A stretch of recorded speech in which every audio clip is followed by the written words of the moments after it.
Welcome, everybody, to another episode of Strife's Sanctum.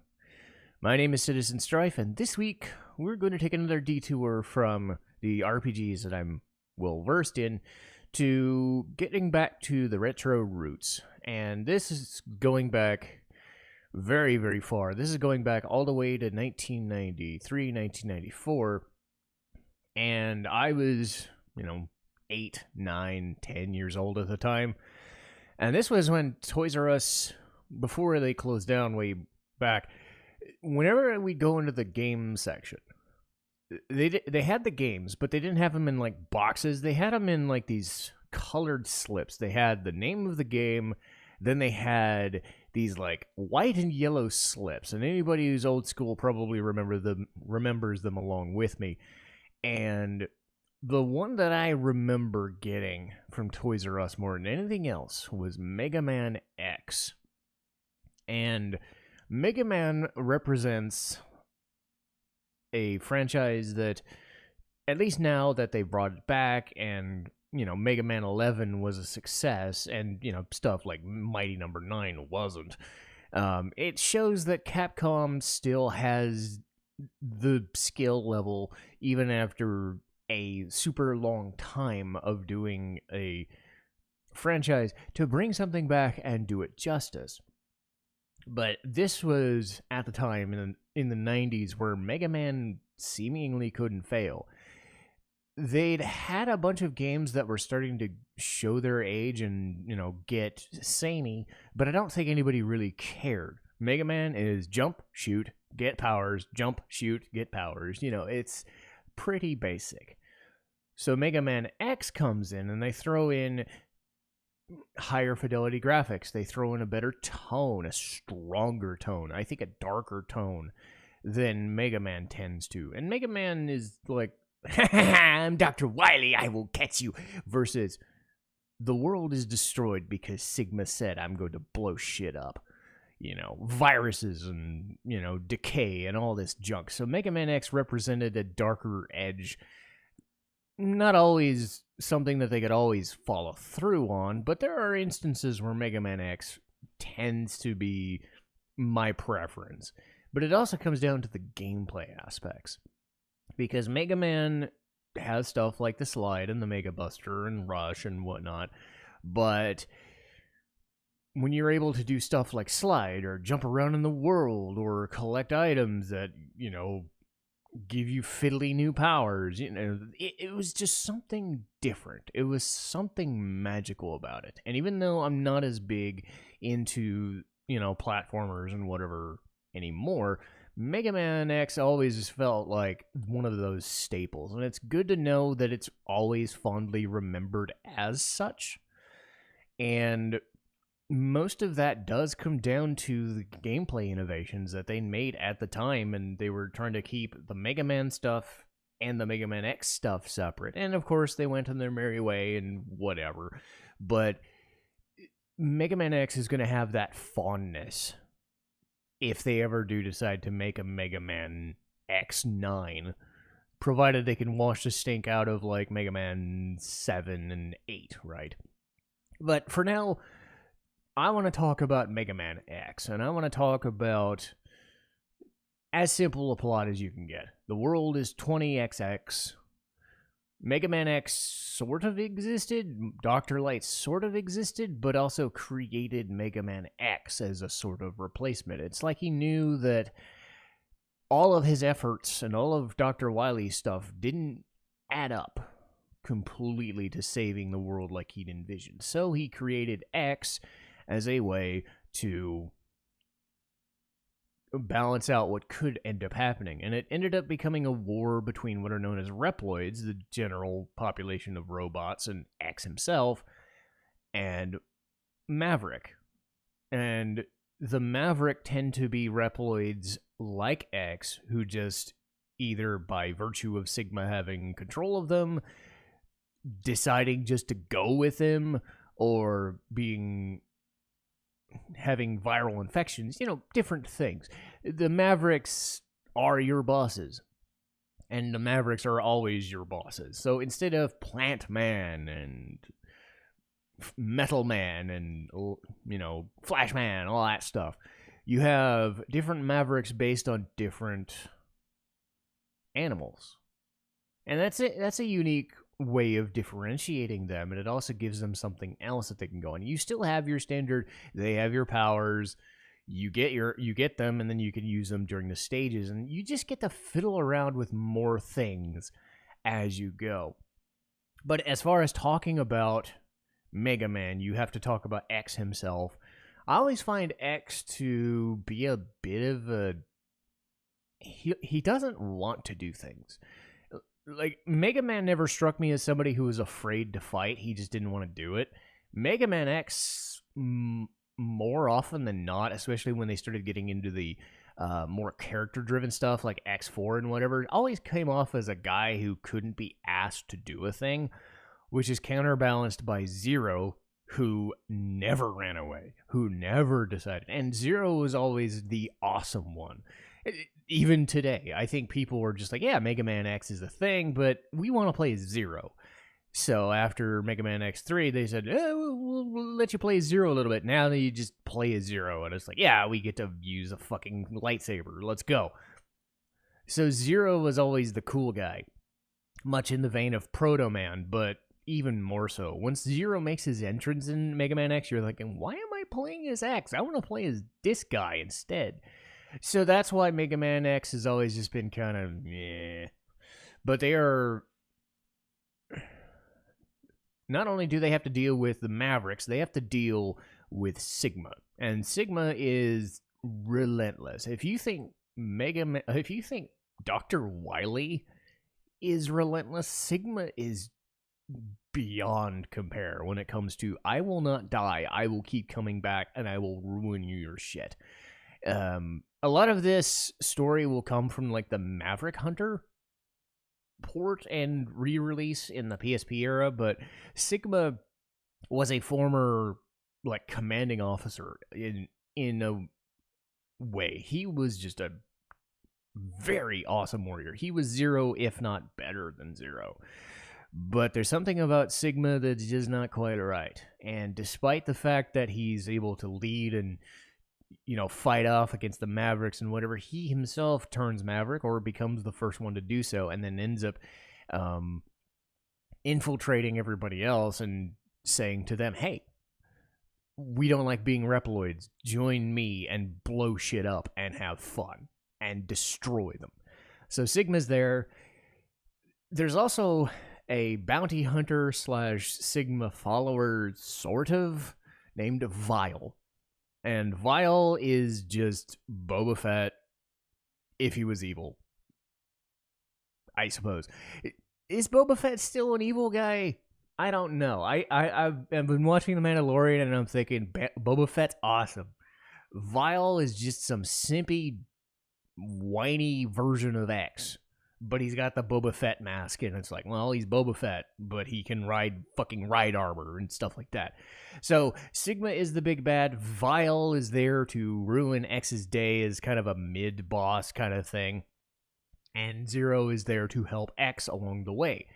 So that's where the intro comes in. You have X just running through this destroyed hallway with all these cars and buses and, like, bug helicopter thing shooting at him and running him over, and a Storm Eagle's helicopter brings VIII in to just ruin X's day until Zero comes in and fights him off. And that's where the intro segment comes into play. But when to describe how to go through Mega Man X, you kind of have to go through each stage as their own separate thing.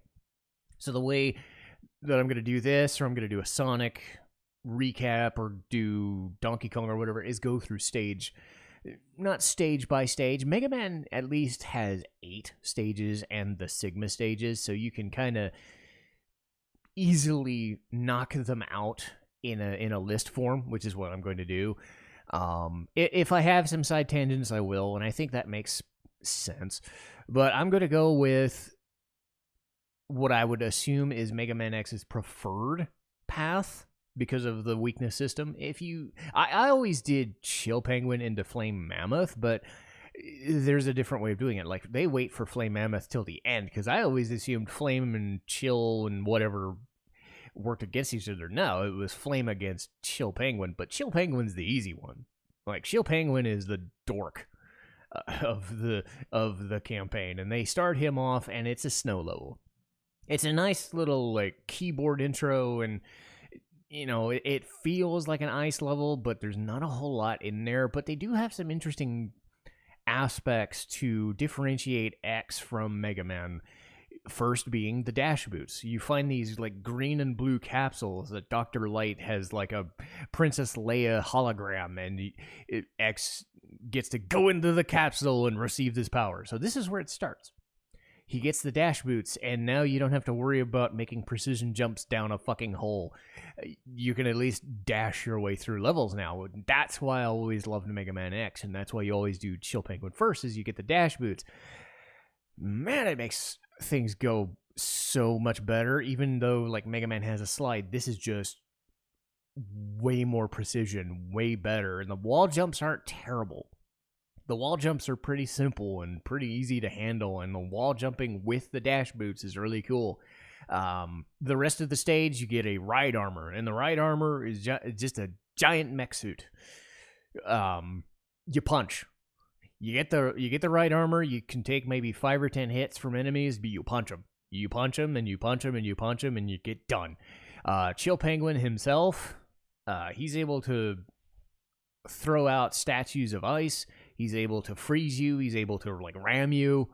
And his big thing is he will jump into the ceiling and throw he will blow the gust of blizzard right at your face, and then the statues will come and rat you. But he's a joke. He's just a joke, and everybody knows he's a joke, which is sad. But you get him. You either just fight him legit, like everybody does, or you wait for Flame Mammoth and then you set him on fire. It's always funny because you can set him on fire and it's just not even a problem. But Chill Penguin gets wrecked within short order, and then you get the Shotgun Ice. The Shotgun Ice is really unique, where it's just a straightforward attack and then it bounces. Like, it's a geometrical bounce of like 4 little smaller beams that wreck face. But if you get the upgrade, it's this cool like ice cart looking thing. You need that for some extra power-ups and things, and that's the cool thing, is getting those extra power-ups to feed into everything, almost like a Metroidvania, where if you get a new item, you can go get a different item in a different stage. So it's a lot of collectibles, but for a game that's only like an hour, they throw in a lot of cool, interesting stuff. And one of those is the ability to affect the environment. And I'll talk about that when we get to Flame Mammoth. But as we keep going, I'll talk about when and how you can affect environments of certain stages. Technically next, though I tend to do Flame Mammoth after Ice, is Spark Mandrill. And speaking of environmental, if you go to Storm Eagle stage, you can take Spark Mandrill's stage and take him out of the effect, because Storm Eagle, his airship will crash into the plant, and then like all the electricity and orbs and shit will go away, and now you just have to deal with like lights going on and off. The problem with the Spark Mandrill stage is you have a lot of like death pits and these flying like Star Fox looking fucking things coming at you, and you have to like deal with the lights going on and off, so it makes the jumps kind of annoying. But you get past those, you get past some mini bosses, and then you get to Spark Mandrill, who comes in with these like light bright things, and he's like, grrr, I'm awesome, and he's got these spark attacks, and he's got this punch, and he's just this gigantic baboon, and he's a joke. Again.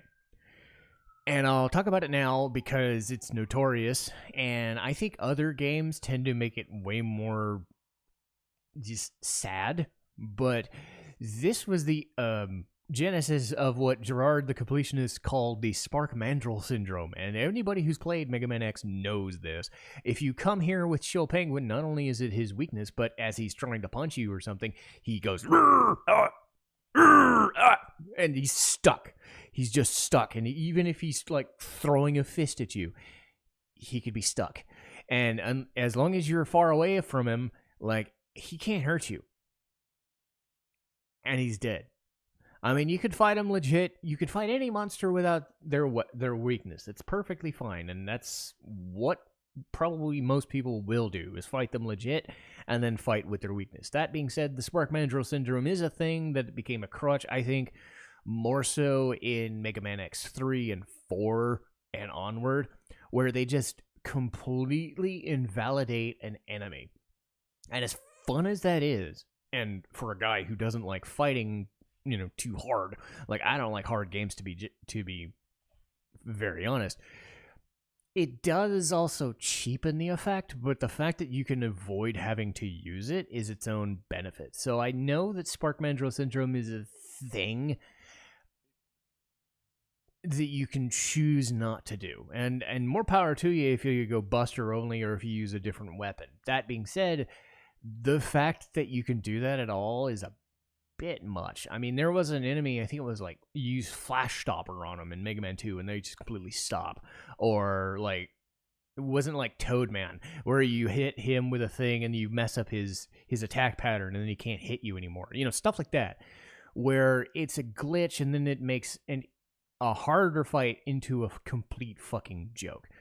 But Spark Mandrill is a thing and will always be a thing, and I'm not gonna not use it. I mean, it's there. Once you get Spark Mandrill, you can go to Armored Armadillo. He is a typical mine level, but there is a benefit. There is a cool thing that Armored Armadillo does that most other like mine levels don't, and that's the music. I haven't talked about the music a lot, but Mega Man tends to use a lot of like metal themes and quick, fast-paced, active themes. Metal sounds, metal soundtracks. Armored Armadillo does that, but it's also more of a jazzy theme. A lot of bombastic, like, saxophones, trumpets, and stuff like that. And it's a cool change of pace, because a lot of the other songs tend to be the same. And there are a couple of different standouts. The intro sequence is one, Armored Armadillo is another, and then there's a couple more later. But you get through his stage, you get to be chased around by these like crazy tank things with an instant death spike, trying to wreck the fucking cave. But you end through a minecart level with this like spike minecart, and it just runs through. Like half the stage is just this fucking rock wall that has disappeared. There's like nothing but death. You have to jump off the minecart at the end with all these things flying at you. And the secret of all secrets, which I'll get to later, is actually housed at the end of Armored Armadillo stage. But you get to Armored Armadillo, he bounces around this the arena like this geometrical, like just jumping from place to place, and then he stops, and then he throws these little fucking projectile balls at you. Sometimes I don't know why I've never seen him do it for me, but for other games I always see him doing like this charge beam thing and then exploding into like 8 charges. For the life of me, it never fucking happens. I always get the rolly ball, or I get the projectiles. But if you throw in the electric spark, then his armor goes away, and then you can hit him while he's doing his rolls. You get the rolling shield. And as we know with Mega Man, the most powerful thing is either bubbles or shields. It's one of those two things. It's bubbles or it's shields that do more damage than anything in any game. But you get the Armored Armadillo stage, you get the rolling shield, and then you go to Decoy Octopus. And as much as I don't hate any of these stages. That being said, Decoy Octopus is the water level. You get some funny little whirlpools. You get an instant death thing with a guy trying to pull you into a spike. You get this crazy snake that like tries to bite you, but you can use like Storm Tornado and just wreck its day, and then get a heart tank or an E tank or whatever, and that's it. Like Decoy Octopus is nothing special. It's the boss fight with him that's more special, because he comes off as kind of the, oh, you're such a waste of my time, you're a pathetic loser, and meh. Like one of his tentacles just kind of dismisses you like a hand wave, and meh. And he has like one of the harder attack patterns, because he's throwing these like homing missiles, and then he's throwing these freaking cyclone at you, and if he grabs you, he fucking drains your health.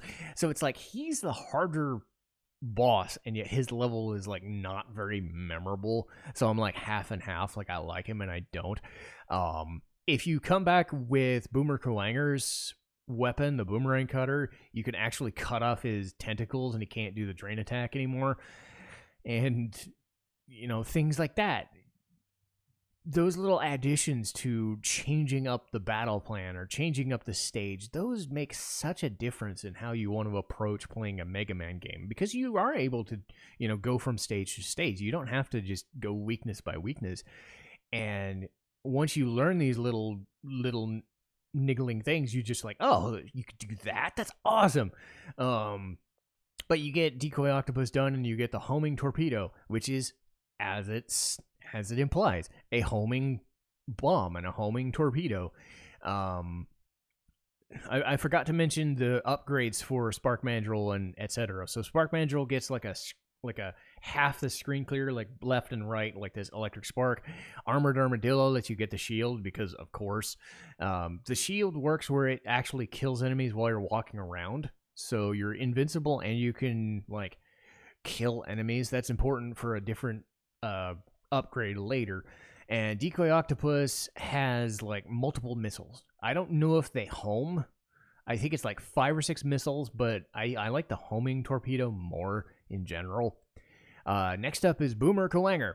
And I spoke before about the themes. And this is one that always gets brought up. I think it's the techno-y vibe to it. I don't personally like ascribe to that. When I'm doing a Mega Man game, I want the heavier, like bombastic metal stuff, or I want something like Armored Armadillo where I want the jazzy stuff. But it is a nice change of pace to have a more like sci-fi aesthetic. You're in this like giant vertical lighthouse thing with laser beams and like stuff flying on the walls, and you're climbing this fucking tower with an elevator. And then you get to Boomer Kuwanger himself, and he's like, meh.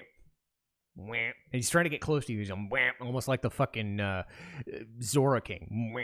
And he's just camouflaging himself. And then he gets to you and he just throws you against the fucking ceiling. That's where the homing torpedo comes in, because he can't get past it. He can't camouflage himself. He can't get away from it. He also throws in the boomerangs, but the boomerangs aren't nearly as problematic as him just not being caught. You don't want him to hit you, because he will just heave you against the wall, and it does a fuck ton of damage. But you get through Boomer Kuwanger, you get his boomerang cutter, which is awesome because you get to slice up everything. It can also work as a boomerang to get certain power-ups, which is cool. Specifically one in his own stage if you don't want to use the shotgun eyes part. But it's also, like I said, you can cut off Decoy Octopus's arms and cut off some other guy's nose, and it's fun.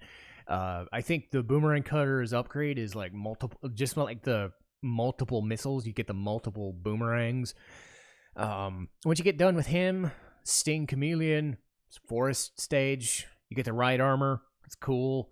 It's a forest stage. It's got some fun, like little unique bits. Like you can get the headpiece, and you can avoid getting wrecked by the crumbling part in the stage, but all the falling blocks and all the spikes and shit. Or you can take Decoy Octopus and kill him, and then you take this stage and you get all the water, so you can go get another thing. But you can also use like the shotgun ramp and do that instead. So even though I'm not like super partial to this stage, it's another one of those like it's a water level, it's a forest level, so you can already see where I have certain fondnesses for certain places and others. But Sting Chameleon is probably the hardest.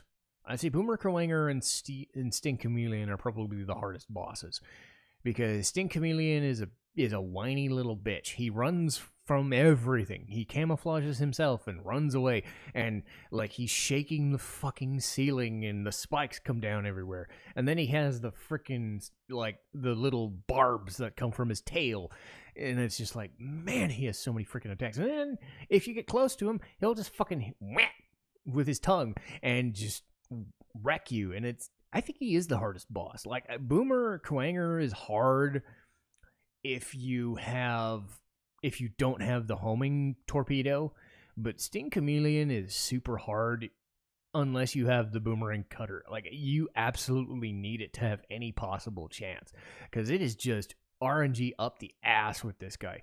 The only other hard boss is one of the Sigma bosses, and I think people know which one I'm talking about. But you get through Sting Chameleon, you get his Chameleon Sting, this triangular, laser beam thing. His upgraded weapon is another, it's a version of a shield. It's camouflage. The difference is that it lasts a little bit longer, but you don't kill the enemies that you're going through. So bear that in mind whether you want to use the shield or the camouflage. I tend to use the camouflage, but the shield has its uses. Once you get through Sting Chameleon, you go to Storm Eagle. And Storm Eagle, as I said, is my favorite because of the music. There's like destructive physics in one of the lighthouses and one of the air traffic control areas. It's a lot of like death pits and stuff, but I don't mind it because the airport aesthetic is really freaking cool, and getting to jump on the airplane itself is like awesome. You see it explode, you see all this other stuff explode, but the music, just this straightforward like heavy metal music, is just it's so good. Like, I know Armored Armadillo is like one of my favorites, but Storm Eagle is my favorite song.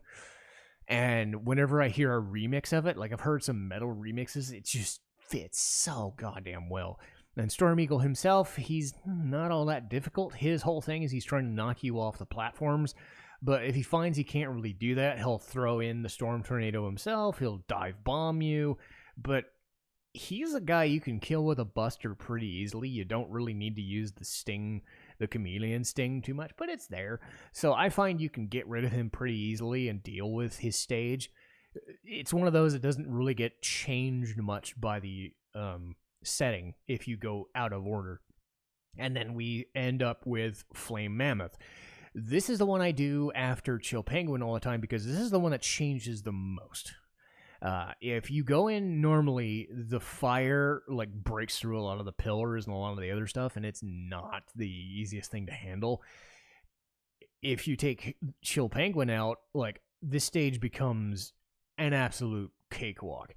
The thing I never knew about Flame Mammoth was the arm upgrade. I didn't know you had to like dash to the left, because I don't think you're given like any notice. You see these like blocks you can kick with your foot, but I could never see it and I could never get to it. But then I find out that it's there, because I always thought you got the upgrade from 0 and that's where you got it, and then you get that mandatory, but it turns out that that's part of Flame Mammoth stage. But, Flame Mammoth is an interesting stage as far as fire levels go because of the change in scenery. Flame Mammoth himself is another easy boss. He takes up the stage and goes... He just loves to... He's not that hard. He just goes... He stands there and raises his arms and just... That one, but not so good. But he just stands there, and when he is bothered to actually fight you, he'll jump and try to smash you, or he'll try to set you on fire with his oil and his flame wave. I mean, it's his flame wave stuff that hurts the most, or him jumping at you. But if you got the boomerang cutter, you can cut off his nose, and the oil can't be used anymore. I always thought his weakness was shotgun ice, and then it turned out to be Storm Tornado. Or, as Mega Man Maverick Hunter was, Storm Tornado! Storm Tornado! Storm Tornado! Oh my god, I like Maverick Hunter. It's not so bad, but my god, they could have not had him announce every single fucking attack. Anyway, but you get rid of Flame Mammoth, and you get rid of your 8 guys, and you get all your items, and you have your fun. What can you do? Well, before you go to face Sigma, what you could do is you go back to Armored Armadillo stage. You have to do it without taking any damage, but if you go to that minecart place towards the end, if you kill yourself a few times, and then you do it again without taking damage, you get another capsule. And being a Capcom game, they threw in a little Street Fighter for your fun. Dr. Light's hologram now has Ryu's headband, and it actually gives you Hadouken. And Mega Man gets to say, Hadouken! And as long as you can do it, and as long as you can hit it, a boss instantly dies. you gotta make it count. I mean, you can only do the Hadouken if you are at full health. If you don't have full health, you have to use your energy tank and redo it, or just fight them as you would. But the Hadouken is great, and I don't think anything like the Z Saber or the Shoryuken. Like the Shoryuken is awesome, visuals wise, but it's finicky because you have to do an upward strike. The Hadouken, if you're an enemy right in front of you, it's fucking over. Like Chill Penguin, dead. Storm Eagle, dead. The bosses that don't move a lot, they're not gonna like you. And we get to the Sigma stages. And the other thing that I enjoy about Mega Man X is they don't do the boss rush thing. At least Mega Man 1 didn't do it, and Mega Man X1 didn't do it. I don't know why they kept with the boss rush idea. I know that you're going to have to put them anyway, as a like, hey, now you get to fight them all over again, and it's a fun thing. But what I preferred was how Mega Man X did it, where they were littered throughout the stages. And, you know, the third stage is its own, like, mini boss rush. There's not really a lot of connective tissue, but at least the first two stages felt like proper stages. And then there was a couple bosses here and there, and then you fought the big boss. But the Sigma Stage 1 is this gigantic, this gigantic mountainous pass. You have to either jump and wall jump to the top, or you have to do the platforming. God, the platforming. But the music is willing you on, and this bombastic just fills up the space and fills it up for about a minute, and then it starts getting really hectic and awesome after about a minute, and you're just driven to get into this fucking base. And Zero is with you. You fight Vile. Zero blows himself up and gives you the Zero Buster and whatnot. I think he gives it to you. Yeah, I think he gives it to you either before you enter the stage or after the Vile thing. But either way, if you didn't get the arm upgrade and all the special powers, you get it here. And you go through Boomer Kuwanger and then a couple other bosses, and then you fight who is probably the most annoying boss in Mega Man X history, the Boss Spider. And the reason is because Boss Spider runs on RNG, and it sucks balls. But it's also that he only has one weakness, and it's the middle of his body, so you have to slightly jump. You have a slight window to slightly jump and hit him with shotgun ice in his eyeball before he comes right back up she comes right back up from the top. And she's got these platforms that zigzag, and you never know which one she's going to do. So you have a split second and down to the floor. And then you have just a split second to do damage. You can't damage her any other way. You could possibly Hadouken her, but I think her eyeball is a little too high up. And just to piss you off even more, if all the zigzags weren't enough, she'll throw out little spiders and wreck your day. But if you can get past her, you can get past anybody. But it's really stupid. Mega Man, Sigma Stage 2, a little more straightforward, a few more extra bosses. The music doesn't quite live up in this stage, but I do give them credit for trying to, change it up a little bit. This isn't like Wily stages where they all stay the same music, for better or for worse. There's nothing as good as Mega Man 2 Wily stage, though. That one is obviously one of the best, but I still think Sigma Stage 1 is pretty good. But Sigma Stage 2, pretty simple, pretty vertical. You go through straightforward. You go outside to fight Storm Eagle. You deal with Chill Penguin here and there. And then you fight something known as Rangda Bangda. And it's a weird thing. It's like a spike on the ground that's trying to shove you down to the ground. It's like this nose that's trying to do armored armadillo sort of things. You get these eyeballs that are trying to shoot at you. And then an eyeball that's just trying to hit you off the platform. If you blow up the eyeballs, the partitions slowly go to the middle, and then you have to keep doing the wall jump to kill the nose. I like to kill the nose first so that you can stay fighting the eyeballs. I forget which order it is. I'm pretty sure if you kill the nose first, the partitions don't close up on you and makes it easier, but you still have that spike death trap. So it's not the hardest boss in the world, but it's annoying. And then Sigma Stage 3 is just the boss rush. It's got this, typical baseline, nothing fancy. There's no crazy thing there. The boss is awesome looking, though. It's this, gigantic, D-Rex tank looking thing. It's like half of a tank, and then its mouth head thing. It's trying to just crush you, and it's trying to run you over with its bottom part, and then it goes to the other side of the stage, and then it tries this fucking gigantic ball of doom. You can only hit it with boomerang cutter towards the top, which is frustrating as a Hadouken go, but it's not hard. It's just big in a small arena. It's a big boss in a small arena. There's not much you can do. But compared to Boss Spider, it's fine. And then you get Sigma himself. Sigma has his dog. He sticks his dog on you, and he can chase you and hit you with fire. Hadouken him or shotgun ice him, and he's done. Sigma himself is cornered and wants to kill you, and he's got his own lightsaber, and and he's just flying over the fucking... His whole attack pattern is he's not even fighting at you directly. His whole thing is he's just zigzag one way, zigzag the other way, zigzag again, and then back down, and you have to make sure, absolutely sure, you're not anywhere near him as he's hitting you, because his whole thing is probably not even saber attacks. It's just, I'm going to hit you, and you're not going to hit me. But if you're able to manage his fight, because he is very swift and very fast, his head explodes and then jumps into this gigantic fucking animal robot monster thing with demon hands, and it's got these electric attacks and homing beams, and it's just a mess. And they the final boss isn't the hardest thing. I still think the boss spider is more frustrating. The fact that you can only hit him from his head, the fact that he has all these spiky bits and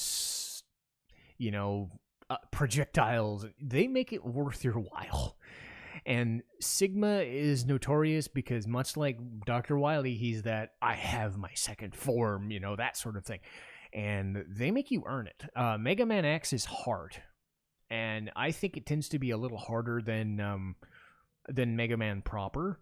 And it's on the harder side of platformers, but not quite to the level of something like a Castlevania or a Ninja Gaiden or something like that.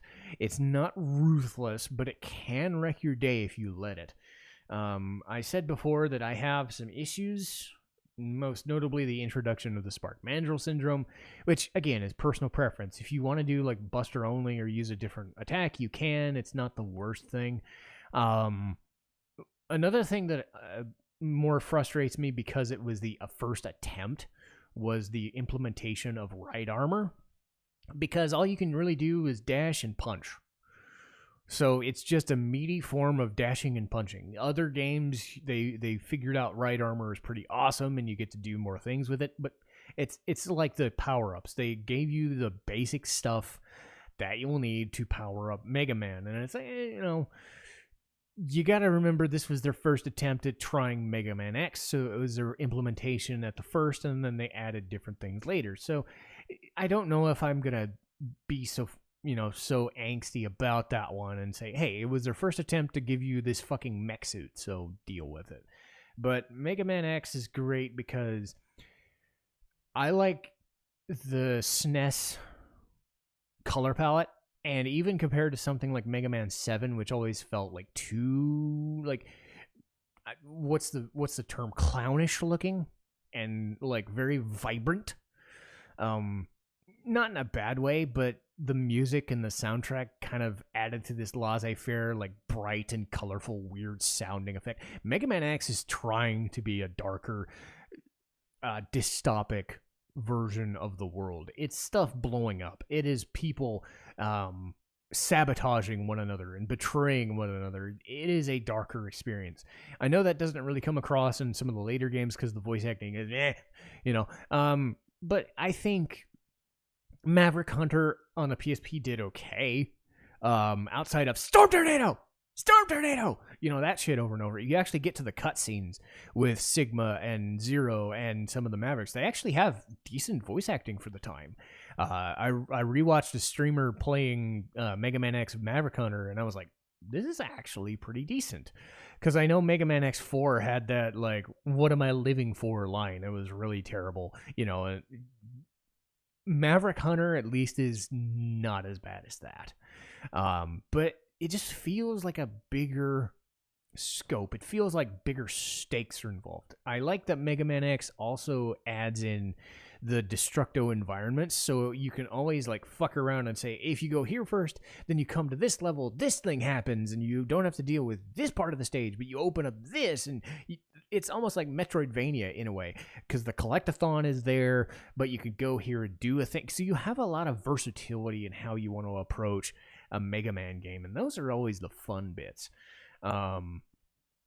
But Mega Man X was always one of those fond games that I always go back to, even though I'm not really a platformer fan anymore.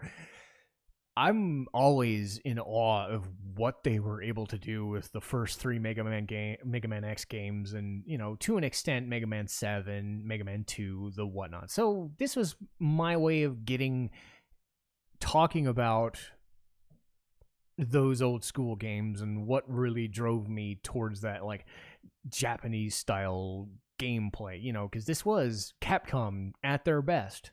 And, you know, Capcom still trying to do their best. I think Mega Man 11 is actually really freaking good. So it's a good sign that they haven't let Mega Man completely die just yet. And I think eventually they'll bring back Mega Man X, and I think they'll do it in proper shape. I know that they had like a mobile game and whatever. I think you have to go into the fan game market or ROM hack market, like Mega Man X Corrupted and stuff like that, to get a Mega Man X experience now. But I think the retro style Mega Man X can come back someday and really succeed. I know Capcom would be willing to do that. They saw how effective Mega Man 11 was. I'm sure they can bring it back. And I would definitely be someone that's interested, if nothing else. But that'll do it for Mega Man X today.